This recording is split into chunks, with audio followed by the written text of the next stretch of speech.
Welcome back to another FPL video. This will be the best wildcard team for Gameweek 23. The points you see on the left-hand side and the rank are from Gameweek 21. I'll update them in future videos, particularly the team selection. Be sure to check that out. And if this video gets to over 200 likes, there's going to be a transfer tips video tomorrow. And of course, the deadline stream at the weekend. Be sure not to miss it. There's a lot of content headed your way for FPL and UCL Fantasy. I've already uploaded a first draft for Matchday 7 where we have unlimited transfers in the Champions League. But without further ado, let's build the best 15-man squad on the wildcard.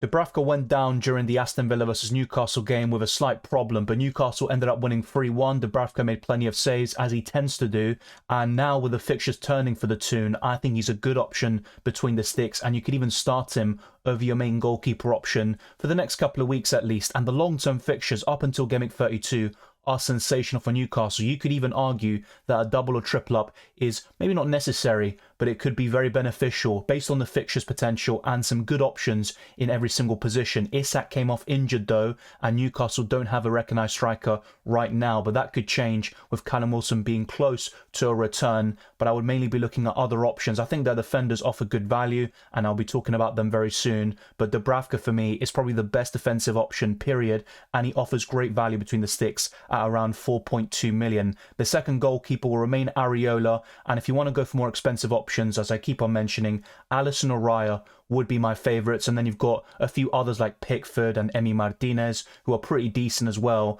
but my favourite would be Areola and Dubravka based on their value, and they also rotate quite well in terms of the fixtures. So these are the two I'm going to opt for, just like the last few wildcard videos. If you disagree, let me know down in the comment section below. The same goes for every other position, but let's now move on to the defenders.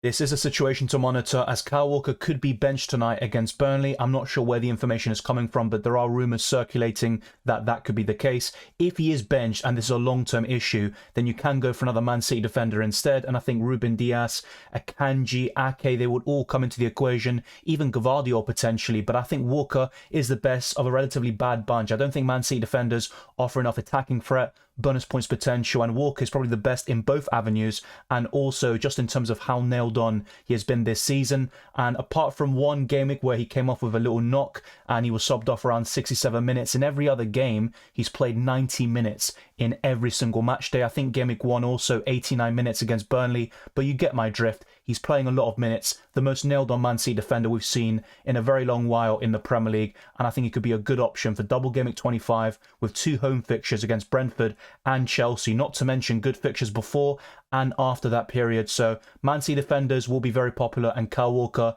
is the best one to buy. But let's monitor that situation tonight and see if this will be a long-term issue. Now, the second defender is going to be one of the biggest surprises, of course, of Gameweek 22. Brighton lost 4-0 to Luton Town, but I'd still go for Stupinian. And if you want to go for an even cheaper defender to cover the Seagulls, Van Heck could be a decent option. Jason Still in goal is not too shabby, but Stupinian for me offers the bonus points, the attacking potential, despite the fact his underlying numbers have been quite poor since his return from injury, and he's been playing as a left centre-back. You would want to see him bombing forward and getting into advanced positions, as he tends to do, and we could still see that in the weeks to come. But for now, whether he plays deeper or more advanced, Stupinian is capable of bonus points and attacking returns. The third defender I'm going for is Trent Alexander-Arnold. The only issue with this transfer is that it makes it difficult to buy back Salah and or Son once they come back, and also the likes of Kevin De Bruyne right now, whilst also buying Erling Haaland up top. But Trent is certainly worth the money. He's the best defender in FPL, period. The only issue is that he blanks in Gameweek 26, but there is still a chance of Liverpool having a double in Gameweek 25 with that Luton Town fixture, which was postponed in Gameweek 26, falling under Gameweek 25, and thus forming a double for the Reds. The fourth defender I'm going for is Dan Burn. I'm a bit apprehensive about this one, and I'm not a big fan of Newcastle defensively, so to go for a double up here might seem a bit counterintuitive and counterproductive, but I would go for Dan Burn if you're looking for a cheap defender. And my ideal preference would be to upgrade Burn to Gabriel, but I don't have the funds with this 15-man squad. Maybe you can also give some suggestions in terms of another downgrade you can make elsewhere in order to upgrade Burn to Gabriel or Saliba. I still think Arsenal defenders offer good value, but the thing with Arsenal is they concede very few chances, very few shots, the least XGC of any team in the league. But they still find a way to concede cheap goals, and they don't keep enough clean sheets for what their underlying numbers would deserve. The final defender is Pedro Porro, and Spurs aren't good defensively, and Spurs blanking Gameweek 26, but the long-term fixtures are good, and Spurs have a confirmed fixture in blank Gameweek 29 against Fulham, and that could be crucial to navigating that blank Gameweek without a free hit, a wild card, or any other chip, and you could possibly save them for double Gameweeks later in the season, like Gameweek 34 or 37. But Pedro Porro for me has the attacking potential. He will have some set pieces removed from him with Maddison coming back, mainly the free kicks, but he should still be on corners, and even from open play, the Spaniard is very threatening all the time, and he's got so much assist potential. He hasn't scored in the Premier League yet, but he did score an amazing goal in the FA Cup first round for Tottenham Hotspur against Burnley, and that's where he can really come good and add something else to his arsenal for the Premier League. So for me, this is a very balanced defensive five. You're covering some of the best teams defensively in the league, mainly Liverpool and Man City, and you've got attacking potential and bonus points from Estupiñán and Pedro Porro, and great long-term fixtures for Dan Burn. But like I said, if there's one nitpick I could make with this defensive line, it would be to upgrade Burn to Gabriel. Saka finally delivered a massive return, a double-digit haul against Nottingham Forest with that goal and maximum bonus points, and he's still a good option up until Gameweek 29. I've always said I back him to do quite well over this period, but he could still be a sell once you're looking to get back to Son or Salah. Maybe even want to get De Bruyne in right now if you haven't already, and if that's the case, I think Saka is probably the best way to get to that premium midfielder. But Saka for me is still one of the best options in this position, and he has been very consistent over the course of the season. It's just that recent run where Arsenal have been struggling, and Saka as well has also not been able to get the goals or assists on a consistent basis. But every single game he's averaging 4 or 5 chances created. He did the same against Nottingham Forest, but he added that goal, a very clinical finish with his right foot, and we just need to see more from him in that regard, getting into great positions. I think that's one criticism I could level at him, is that he doesn't get into enough good goal scoring positions like a Salah does, to be fair, and maybe the difference is Salah's key positioning. He is the forward there, the main one, the striker for Liverpool, while Saka is the creative outlet on the right hand side, and sometimes he hugs the touchline almost too much, and that's a tactical decision by Mikel Arteta. Let's now move on to the other midfielders, and unfortunately there has to be some changes here, and as much as I like Gross and his fixtures, he has been very poor recently, so I'm not going to go for him, and instead I'm going for the fixtures and targeting Newcastle and Anthony Gordon. He got an assist removed against Aston Villa for the second goal, but regardless of that, he is still a good option in the long term up until Gameweek 32, and his consistency is almost unrivaled from any player around this position and below. The only one who really usurps him is Cole Palmer, but really, if you're looking for 6.5 million midfielders and below, Gordon for me is right up there with the best. Some of you may be thinking, what about Elise and Eze, who delivered huge hauls against Sheffield United? They also are good options and have good fixtures actually, but I don't trust Crystal Palace in the long term, and I still think there could be plenty of games where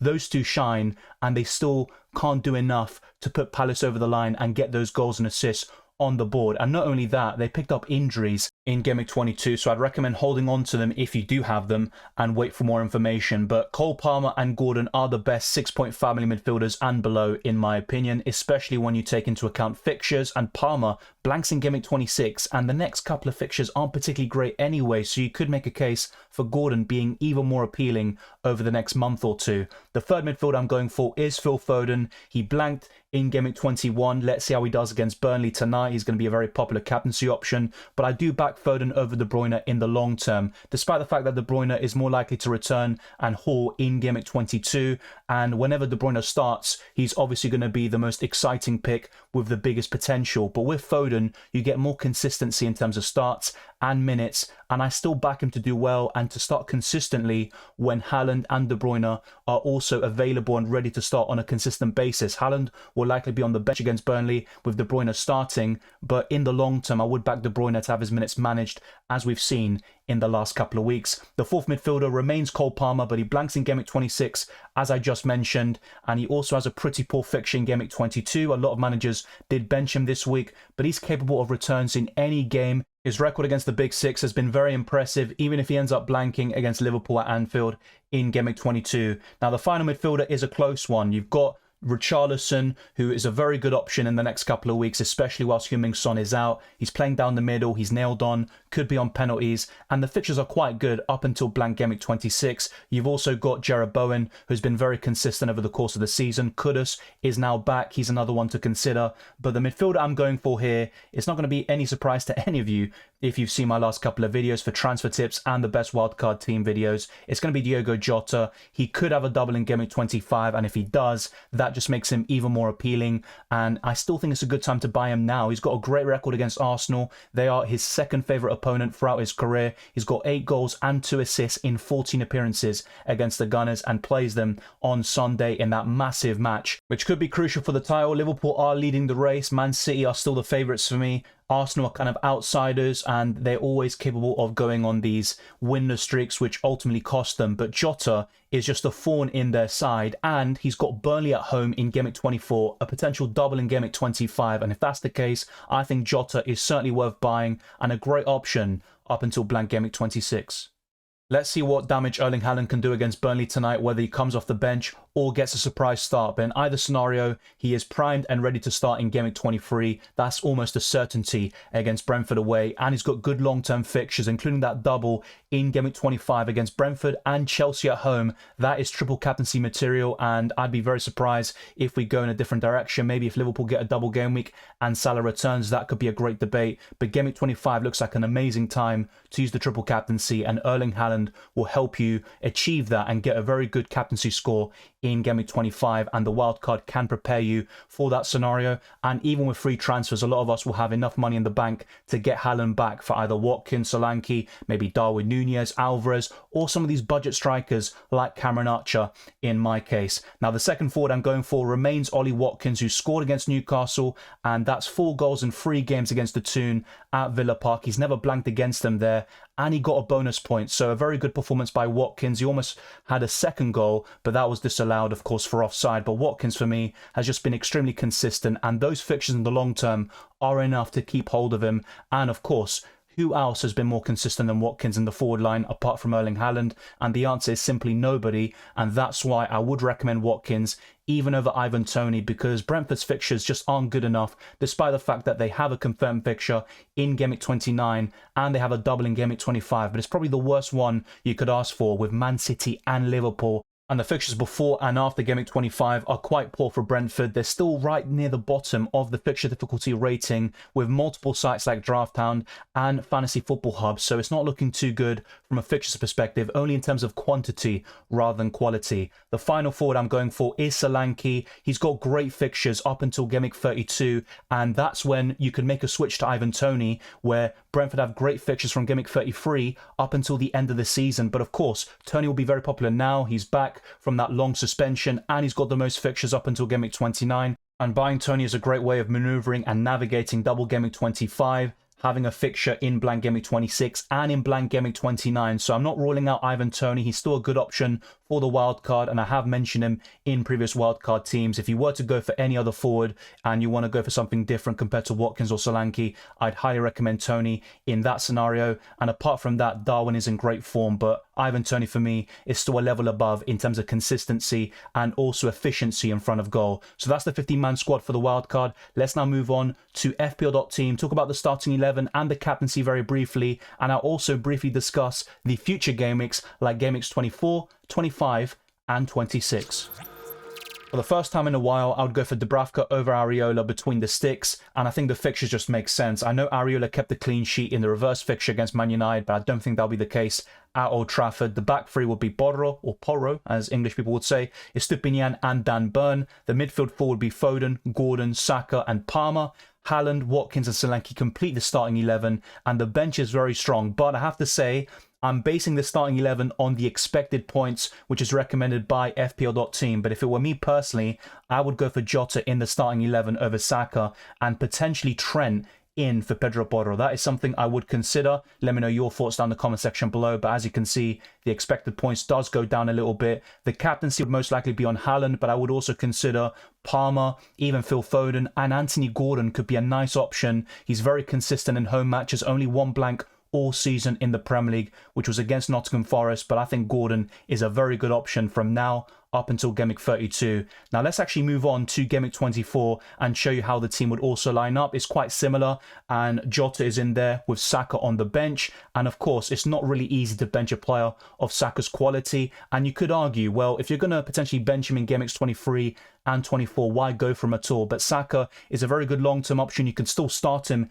in these game weeks. He's on penalties, and he also has that constant threat, especially in terms of assists from open play and also from set pieces, which he also has. And Arsenal have a chance of featuring in Blank Gameweek 29, but that's all really dependent on the FA Cup result between Chelsea and Aston Villa, and also what happens in the FA Cup 5th round. So be sure to subscribe to the channel, and you'll be up to date with everything you need to know about all the blanks and doubles for the FPL season. And if we now go on to Double Gameweek 25, this is with the projected fixtures, and assuming that Liverpool have that double against Luton Town, and that would look very encouraging to say the least. And this team, this wildcard squad, would set you up very well for Double Gameweek 25, and you could easily bench Palmer, Burn and Estupinian. That is actually a bench boostable team, but you'd probably want to use the triple captaincy in Game Week 25, especially if Liverpool also double. And the only issue is, well, what about Salah if he's back? You can still go to him, but it would require some downgrades, and you have to change a few things here and there. Maybe Solanke or Watkins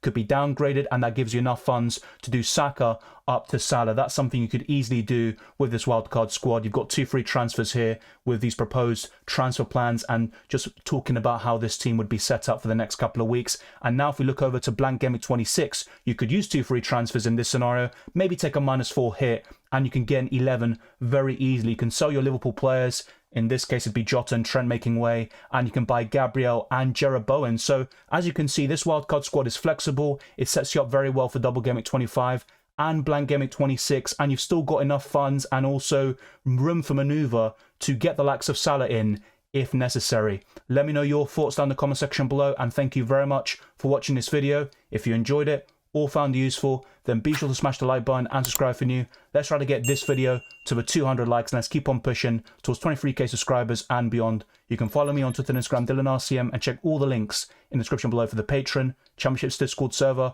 the FPL League, and Draft Hound. All of that is there. I wish you all the best of luck for Game Week 23, 22, and the rest of the season, and I'll see you next time.